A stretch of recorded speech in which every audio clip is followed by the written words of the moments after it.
నా పేరు సత్యనారాయణ. మాది ఇక్కడ పటాన్చెరు ఏరియాలో బీరంగూడలో ఉంటాం. నా భార్యకి వికలాంగురాలు.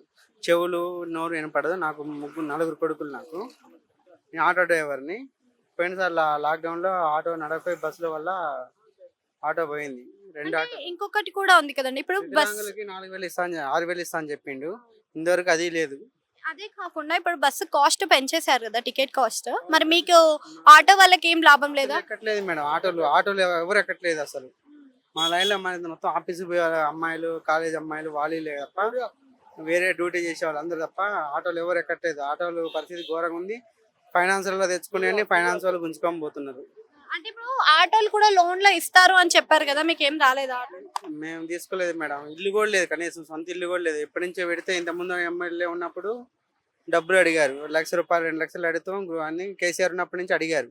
అడిగితే అది కాలేదు, కట్టించిర్రు. వేస్ట్‌గా కూలిపోతున్నాయి ఇళ్ళన్నీ కట్టినయన్నీ.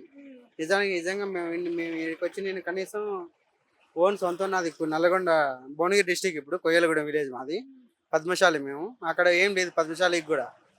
ఆటోలు నడుపుకున్నాం, ఇక్కడికొచ్చి ఇప్పుడు బీసీ రిజర్వేషన్‌లు కూడా పోరాటాలు చేస్తున్నారు కదా! మరి రిజర్వేషన్‌లు ఏమన్నా వస్తే మరి లైఫ్ ఏమన్నా మారే అవకాశాలు ఉన్నాయంటారా?